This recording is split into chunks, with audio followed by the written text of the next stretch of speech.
정적 인터뷰 2부에서는 송원석 국민의힘 비상대책위원장 겸 원내대표 만나봅니다. 위원장님 안녕하세요. 예, 안녕하세요. 송원석입니다. 민주당이 어제 본회의에서 쟁점법안 중 방송 3법을 가장 먼저 상정을 했습니다. 1순위로 방송 3법을 선택한 배경 어떻게 보십니까? 예, 아마도 정청래 대표가 그 검찰, 언론, 사법 장악을 추석 전에 마치겠다 이렇게 얘기를 했는데 그 부분이 좀 영향을 미쳐서 방송법부터 먼저 시작한 것이 아닌가 이렇게 추측을 하고요. 그리고 사실은 지난번에 관세 협상이 이루어지고 그다음에 세제 개편안이 발표가 되었는데 네. 거기에 대한 그 국민들 특히 개미 투자자들의 반발 또는 실망 불만 이런 것들이 터져 나와가지고 굉장히 주식이 급락하지 않았습니까? 네. 그 때문에 아마 노란봉투법과 상법을 먼저 강행하기에는 좀 부담이 생기지 않았을까 그렇게 이제 추측만 해볼 뿐입니다. 내부 상황이라서 잘 정확하게는 알기가 좀 어려운 상황이 있습니다. 위원장님은 방송법 개정안에 대해 반언론 내란이라는 표현까지 썼는데 어떤 부분을 가장 우려하십니까? 지금 저 방송법과 관련해서는 지금 편성위원회라고 있지 않습니까? 그 방송에서의 편성이라고 하는 거는 신문에서의 편집과 마찬가지로 어떻게 보면 방송의 모든 것이라고 할 수가 네. 있는데 이 편집위원회를 5대5 동수로 구성을 해서 노사동수로. 예, 노사동수로 이렇게 하도록 규정을 한 것은 결국은 경영진의 어떤 편성의 독자성, 독립성 이런 부분을 완전히 훼손을 하고 노조에게 편성의 모든 것을 허락을 받아야 가능한 그런 구조로 만든다고 봅니다. 그렇기 때문에 그런 방송법이 뭐 물론 다른 사장 추천위원회도 있고 이사진 구성하는 데 있어서 외부 시민단체 언론이라든지 또 그 노조가 관여하는 부분들도 있고 하는데 그런 부분들이 전체적으로 봤을 때 방송을 국민에게 되돌려 준다라고 하는 명분만 있지 실질적으로는 노조의 영구 지배를 구조를 고착화하는 그런 법이 아닌가. 그래서 아마 정청래 대표가 얘기한 아마 언론 장악 네. 이런 부분하고 연결되지 않았을까 추측을 하고 있습니다. 이 방송법에 대한 필리버스터 지금도 진행이 되고 있는데 사실상 표결을 하루밖에 늦추지 못합니다. 이 어떤 효과를 기대하시나요? 원래 필리버스터는 우리 그 법상 우리 법 체계에서 소수당의 목소리를 대변할 수 있는 제도로 만들어졌는데 사실 이런 이야기는 뭐냐면 국회에서 최종적으로 다수결로 결정이 되더라도 소수당의 목소리를 반대하는 목소리를 경청하고 존중해야 된다는 정신을 담은 겁니다. 그래서 과거에 이제 필리버스터를 할 때 그 DJ도 굉장히 장시간 하면서 네. 그런 기록을 세우기도 했는데 최근에 와서 재작년부터인가요? 이제 그 더불어민주당이 주도적으로 다수당이 되면서 필리버스터 자체를 또 무력화시키는 일을 했어요. 그게 뭐냐? 회기 쪼개기를 통해서 24시간이 지나고 난 이후에는 그냥 이거 필리버스터를 강제로 네. 중단을 시켜버리는 거죠. 그래서 이런 부분이 지금은 사람들이 이 부분이 그냥 늘 그래왔던 것처럼 그 생각을 할 수도 있는데 오해입니다. 과거에는 필리버스터를 하면 사흘날 일주일 열흘 계속 쭉 했었죠. 그런데 그것을 어느 순간 그 이렇게 살라미 전술로 해가지고 회기 쪼개기가 나왔던 겁니다. 그래서 이런 부분들에 대한 우리가 반성부터 시작을 해야 되고 필리버스터 자체로 해서 지금 말씀하신 대로 우리가 이 법을 하루 정도 표결 늦추는 거 이외에는 지금은 물리적으로는 할 수가 없는데 현실적으로. 네. 현실적으로는 그렇습니다. 그러나 필리버스터를 인정을 했던 그동안의 관행과 법 체계에 있어서 어떻게 하면 다수결로 가지만 소수의 의견을 포용하고 갈 거냐. 그리하여 국민들 모두로부터 어느 정도의 동의와 이런 걸 받아서 갈 거냐. 이런 걸 생각할 때 굉장히 지금은 잘못 가고 있다 하는 생각을 가지고 있습니다. 한마디로 입법 독재라고 할 수 있죠. 쟁점법안 처리가 줄줄이 예고돼 있습니다. 필리버스터 외에 민주당의 입법 공세 좀 저지할 수단 고민하고 계신 게 있으신가요? 지금 현재로서는 민주당의 입법 공세에 대해서 저지할 수 있는 물리적 수단이 그렇게 많지는 않다는 건 사실입니다. 그러나 이 부분과 관련해서 우리가 눈여겨봐야 될 부분은 뭐냐면 가장 강한 것은 부러지게 되어 있습니다. 그렇기 때문에 권력을 쥐고 있을 때 권력이 이것이 영원할 것이라고 착각을 하고 국민들을 상대로 해서 입법을 강행할 경우에 국민들로부터 당연히 반발을 사게 될 것이고 그 여론을 집권 여당이 아무리 다수당이고 하더라도 무시를 하기가 불가능할 것이다. 이런 생각을 합니다. 그 과정에서 언론과 방송의 역할이 그만큼 중요하다고 저는 생각을 하고 언론과 방송을 통해서 현재 집권 여당이 얼마나 무리를 하고 있는 것인지에 대해서 좀 많은 국민들께 소상히 알려졌으면 좋겠다 하는 생각을 가지고 있습니다. 국민 여론에 호소하시겠다는 말씀으로 들립니다. 네, 국민의힘은 국민과 함께 입법 독재, 일당 독재 시도에 대해서 강력하게 맞서 싸우겠다는 말씀을 드리는 겁니다. 민주당 정청래 대표가 선출됐습니다. 정청래 대표, 내란과 탄핵 반대에 대해 사과 반성하지 않으면 국민의힘과 악수하지 않겠다고 합니다. 어떤 말씀 주시겠습니까?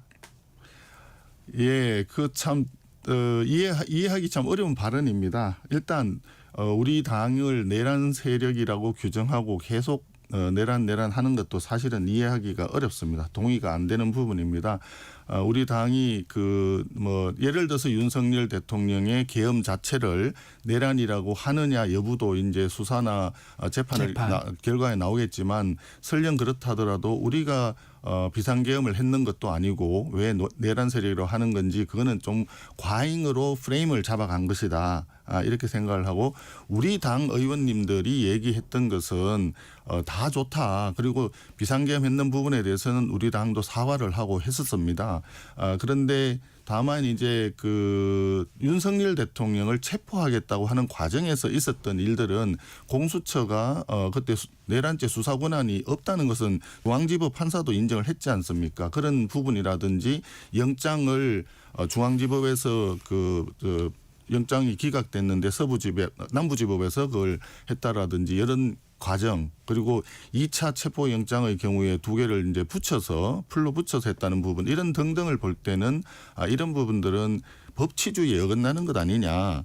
어쨌든 대통령을 관계돼 가지고 대통령이 잘못을 했다 하더라도 그 이후에 진행되는 과정은 법에서 헌법이나 법률에 정해진 과정에 따라서 절차적으로 적법하게 가야 되는데 그런 부분에 문제가 있었기 때문에 우리가 법치주의를 지키자라고 하는 측면에서 의원들이 나섰던 것인데 그런 걸 가지고 내란 세력인 것처럼 얘기를 해서 한다는 것은 좀 잘못된 것이다라는 생각이 들고 또 그다음에 설령 그렇다 하더라도 지금까지 국회 관행상 여야 대표가 새로 선출되면 새로 선출된 당대표가 다른 당의 당대표를 이렇게 예방하는 것이 그동안의 오랜 관행이었습니다. 네. 원내대표 간에도 새로 선출되면 그동안에 있었던 그전에 있었던 원내대표한테 이렇게 찾아가는 것이 일반적인 관례였는데 그것을 다 무시하겠다는 것은 포용과 공존이라고 하는 생각이 우리 정청래 대표 머리에는 없는 것이 아닌가 하는 걱정이 앞섭니다. 그래서 소인배처럼 하지 말고 아주 대인답게 집권 여당의 당대표 아닙니까? 야당의 대표가 아니거든요. 과거에 야당이었을 때는 자기들이 대표 노릇을 해야 되겠지만 지금은 집권 여당 다수당의 당대표이니까 소인배다운 행동을 하지 말고 대인처럼 좀 했으면 좋겠다 하는 말씀을 드립니다. 이 정청래 대표가 하는 얘기 중에 이 탄핵 반대에 대한 부분은 좀 어떻습니까? 탄핵 반대, 그건 우리 당 내에서도 여러 가지 얘기가 있죠. 이런 이야기가 되겠습니다. 지금 계엄과 관련해서는 잘못한 것이다라고 하는 것을 우리 당에서도 했고, 그리고 사과도 했었죠. 예, 사과도 했어도 저도 두어 차례 사과를 했던 것 같고, 계엄 이후에 그 계엄 해제가 국회에서 의결됐을 때 우리 당 의원들 이름으로 해서 정부에 대해서 빨리 국무회의를 해서 계엄 해제를 시행을 하라 이런 얘기도 했었죠. 그러나 이제 탄핵과 관련해서는 그때 우리가 얘기했던 거는 좀 질서 있는 퇴진을 얘기를 했었고 하지만 이제 그 부분이 원활하게 이루어지지 못한 점은 있지만 아무튼 그런 탄핵이 이루어지고 나면 당연히 대선을 할 텐데 우리 당이 선거에서 이기긴 어려울 테고 탄핵당한 정당에서 대선을 이긴다는 것은 현실적으로 굉장히 힘들지 않습니까? 그러면 이런 상태에서 범죄 혐의가 있는 또 재판을 받고 있는 이재명이 대통령이 되고 그랬을 때 이런 그다음 나타나는 상황 그건 지금 우리 국민들이 목도하고 있는 이런 강행되는 여러 가지 문제 있는 법들 이런 걸로 보여지고 있지 않습니까? 이런 것이 예견되었기 때문에 탄핵에 대해서는 우리가 조금 신중해야 된다. 그래서 질서 있는 퇴진을 유도해야 된다. 이런 이야기들을 많이 했던 거죠. 그런 부분이기 때문에 지금 계엄과 탄핵을 그 전체를 뭉텅거려서 뭐 탄핵을 반대했기 때문에 이게 문제 있는 것이다. 이런 식으로 매도하는 것은 저는 좀 동의하기가 어렵다 하는 말씀을 드립니다. 위원장님이 언급해 주셨지만 정청래 대표가 오늘 야사당 대표를 예방하는데 국민의힘은 제외하고 있습니다. 당분간 여야 협치가 좀 어려워 보이는데 어떤 돌파구가 좀 있을까요? 정청래 대표가 오늘 다른 정당들을 방문을 예방을 하고 국회의장도 뭐 예방을 한다고 들었습니다. 네. 지난 토요일 날 전당대회가 끝나고 난 뒤에 저는 정청래 대표에게 축하한다는 축하난을 보내드렸고 당연히 아마 그 아까 말씀드린 대로 그동안의 관리에 따라서 아마 예방이 오지 않겠나. 그랬을 때 정청래 대표에게 어떤 좋은 말씀을 드리는 게 좋겠나 이것을 생각을 하고 있었는데 막상 오늘 다른 정당을 방문하면서 우리 당에는 방문한다는 얘기가 없어서 조금 아쉽긴 합니다. 그런 부분들에 대해서는 앞서 말씀드렸듯이 야당과 여당은 당대표의 지위나 역할이 다릅니다. 집권 여당으로서 전국 전체를 포괄적으로 끌고 가는 책무가 있고 거기에 대한 의무감을 가지고 이 일을 봐야 된다고 생각을 하고 전국이 잘 풀리지 않고 흔들거렸을 때 또는 일방적으로 주도함에 따라 가지고 야당이나 다른 국민들의 반발이 있을 때 이 부분들에 대한 책임도 오롯이 집권 여당의 당대표가 져야 되지 않겠습니까? 그러면 집권 여당의 당대표로서는 많은 사람들을 포용한다는 마음을 가지고 움직이는 것이 그래야 전국이 수월하게 진행이 될 것이다. 이렇게 생각을 합니다. 지금처럼 간다면 너무 독단적인 어떤 오만에 찬 행위가 이재명 정권의 안정적인 운영에도 도움이 되지 않을 것이다. 이렇게 생각을 합니다. 그런 점에서 집권 여당의 당대표가 하는 언행이 현재 이재명 대통령과 정부에도 어떻게 악영향을 미칠까 이런 것도 고려한다면 야당도 포용하고 가는 그런 대인다운 품격 있는 언행을 했으면 좋지 않겠나 하는 생각입니다. 요 얘기도 여쭤보겠습니다. 정청래 대표, 내란 특검을 통해서 국민의힘 내부에 내란 동조 세력과 내란 방관자, 내란 협력자들이 있다는 게 밝혀질 수 있다. 그렇게 되면 자연스럽게 위헌정당 심판을 청구하라는 국민적 요구가 높아질 것이라고 했습니다. 현실화될 가능성 있을까요? 지금 그렇게 얘기한다는 것 자체가 우리 야당을 인정하지 않겠다. 정치 탄압 내지는 정치 보복성 어떤 행위를 하겠다라고 비춰질 수가 있습니다. 조금 전에 말씀드렸지만 우리 당내에 내란 세력이 있다라고 이미 전제를 깔고 지금 들어가는 이야기거든요. 그러니까 이 세상의 사물을 바라볼 때 이미 내 마음속에는 결론을 내놔놓고 얘기를 하는 거나 마찬가지인 거죠. 그런 점에서 정청래 대표의 그런 발언과 그런 의식 구조는 대단히 위험한 것이다라고 하는 말씀을 드리겠습니다. 이 정청래 민주당 대표 검찰개혁, 언론개혁, 사법개혁 특위를 바로 가동을 했습니다. 폭풍처럼 처리하겠다며 추석 전 처리를 공언하고 있습니다. 야당으로서 어떻게 대응하시겠습니까? 지금 그 말씀이 굉장히 이제 그 정청래 대표의 그 조급함을 나타내는 발언이라고 생각을 합니다. 모든 일은 순서가 있고 거쳐야 될 과정이 있는 것인데 일방적으로 그런 특위라든지 이런 걸 만들어 가지고 일방적으로 추진하겠다는 대국민 선전포고에 불과하다 이렇게 생각을 합니다. 아무리 급할 때라도 돌아가서 해야 되고 바늘에 중간에 허리에다 실을 꿰서는 할 수가 없는 거라고 보여지거든요. 저희들이 볼 때는 그런 과정 자체가 예를 들어서 검찰개혁을 지금 얘기하는데 네. 검찰개혁 자체가 1차 검수완박을 한 결과로 나타난 게 공수처인데 결과적으로 공수처가 제대로 기능을 했느냐 여기에 대해서는 더불어민주당에서도 부정적인 평가가 더 많은 것 같습니다. 네. 그러면 이런 부분에 대해서 반성을 하고 어떻게 이걸 잘 다시 원상 복구를 해서 검찰의 어떤 수사 과정이라든지 재판 과정과 이어지는 이 사법 시스템을 안정화시킬 건가를 고민을 해야 되는데 검수완박을 해서 검찰의 힘 빼기를 시도했는데 여의치 않으니까 이제는 검찰을 해체하겠다. 이런 식으로 이제 접근하는 그런 사고방식이거든요. 이런 사고방식은 대단히 위험한 사고방식이고 지금까지 대한민국이 건국되고 난 이후에 80여 년간 이어온 대한민국의 헌법과 법률에 따른 어떤 법치주의라든지 이런 기본 헌법적인 질서에 대한 강한 도전으로 국민들은 이해할 수밖에 없다. 이런 생각이 듭니다. 국민의힘 전당대회 얘기 좀 해보겠습니다. 위원장님께서 이제 윤 전 대통령은 없다. 전당대회에 윤 전 대통령을 끌어들이는 자해 행위를 멈춰야 한다고 말했는데 전당대회의 구도를 보면 여전히 윤 전 대통령이 소환되고 탄핵 찬반으로 나뉘고 있습니다. 당이 이를 극복하지 못하는 이유는 좀 어떻게 보십니까?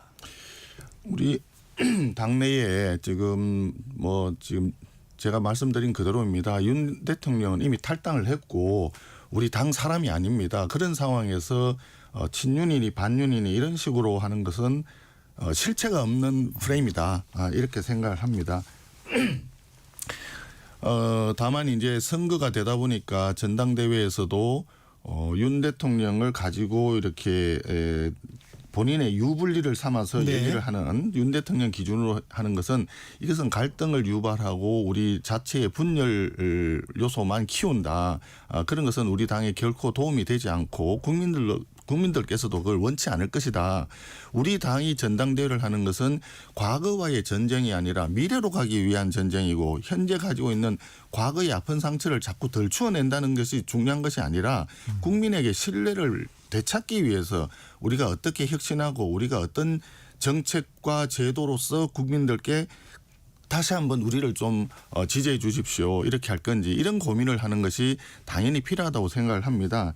그런데 다만 좀 아쉬운 것은 이 부분과 관련해서 외부에서 특히 어떤 네. 모 언론사의 이야기를 들어보니까 윗선에서 우리 당 출입하는 기자들한테도 거기 국민의힘에 그것도 서로 반목하고 싸우고 서로 치고받는 어떤 그런 거 좀 더 없느냐.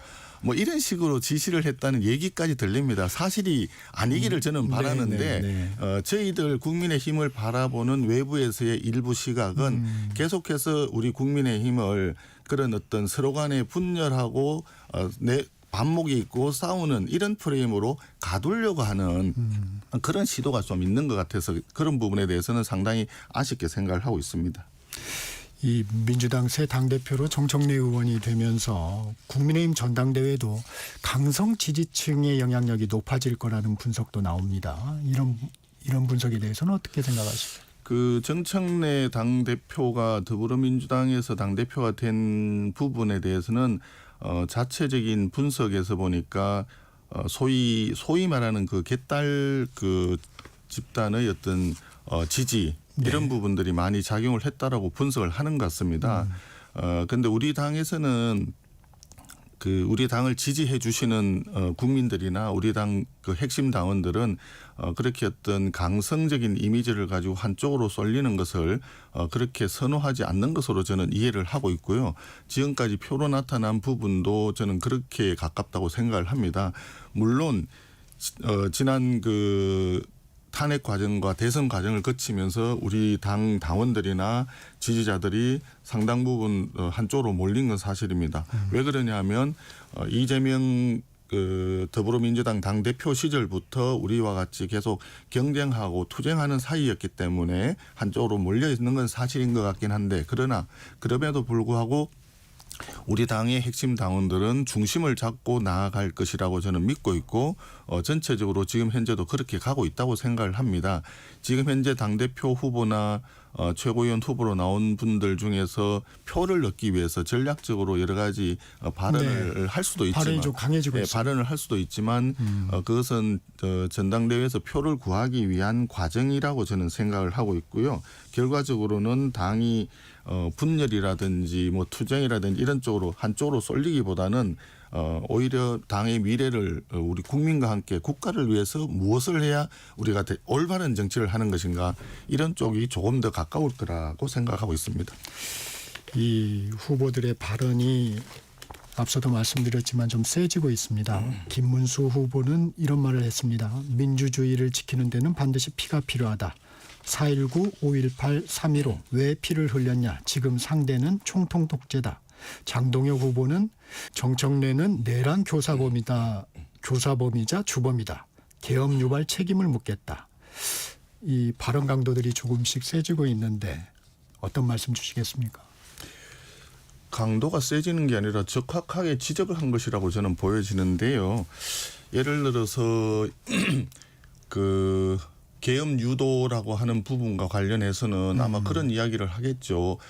지난 윤석열 대통령 시절에 국무위원들을 무차별적으로 줄줄이 탄핵을 했습니다.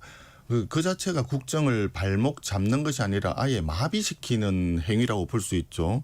거기다 정부에서 제안한 법률 같은 경우에는 거의 더불어민주당에서 동의를 해주지 않았기 때문에 통과시키지 못했고 또 예산 같은 경우에도 아시다시피 작년 11월 30일인가요? 증액을 하지 않고 감액만 해서 네. 일방적으로 얘기를 네. 통과를 시켜버렸죠. 그런 경우는 지금 유사일에 단 한 번도 없었던 상황입니다.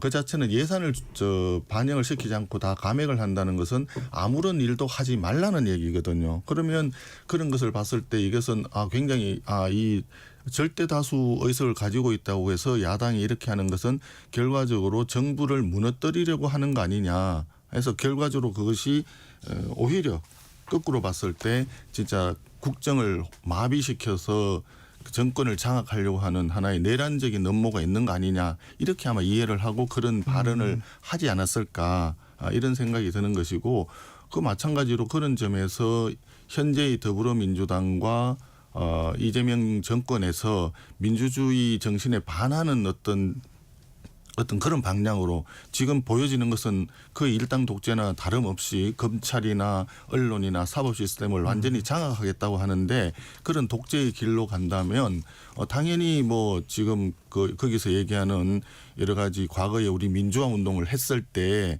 민주주의는 피를 먹고 자란다 뭐 이런 이야기도 있었지 않습니까? 아마 그런 거를 비유를 해서 발언을 한 것이 아닌가. 한마디로 지금 현 정부가 그리고 더불어민주당이 일당 독재의 길로 나아가는 부분에 대해서 강력하게 경고를 한 것으로 그렇게 이해가 되지 않을까 싶습니다.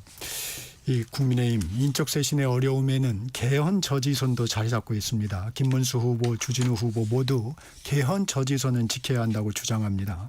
이 부분에 대한 생각은 어떻습니까? 이게 당의 분열을 우려하는 목소리도 있기 때문에 이제 이런 부분들이 나오는 것 같습니다. 맞습니다. 동의합니다. 그건 기본적으로 지금 현재 그 더불어민주당 일각에서 또 개헌을 해야 되는 거 아니냐라고 하는 이야기들은 솔솔 나오고 있지 않습니까?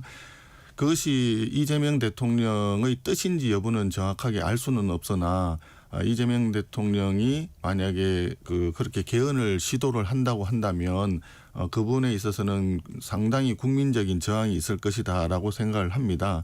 그리고 현재 있는 우리 헌법이 굉장히 오래되었기 때문에 바꿔야 된다라고 쉽게 얘기를 하는데 오래되었기 때문에 바뀌어야 된다라고만 얘기하기는 어려운 점이 많죠. 개헌이 그만큼 중요한 부분이기 때문에 헌법 가치가 어떤 점이 헌법 가치가 중요한 것이냐 이 본질을 살리면서 시대의 변화에 따라서 바뀐 부분을 일부 가미는 할 수 있지만 결과적으로는 우리 대한민국의 정체성 이런 부분들이 들어갈 거고 그다음에 대통령제냐 내각제냐 아니면 그 대통령제를 하더라도 지금처럼 단임제로 할 거냐 아니면 뭐 연임제 중임제를 할 거냐 이런 등등의 어떤 문제들 자체가 하나하나가 단순히 대화를 통해서 한두 시간이 아니라 하루 이틀 안에 끝날 수 있는 상황이 아니지 않습니까? 굉장히 많은 정치 철학이나 정치 비전들이 서로 맞부딪히는 지점이기 때문에 시간을 두고 굉장히 그 다양한 의견을 수렴해가면서 신중하게 접근해야 될 부분이 아닐까 생각이 듭니다. 이재명 정부 첫 세제 개편안을 놓고 논란이 많습니다. 위원장님은 세제 전문가이시기도 한데 완전히 헛발질이라는 표현도 하셨습니다. 뭐가 가장 문제입니까?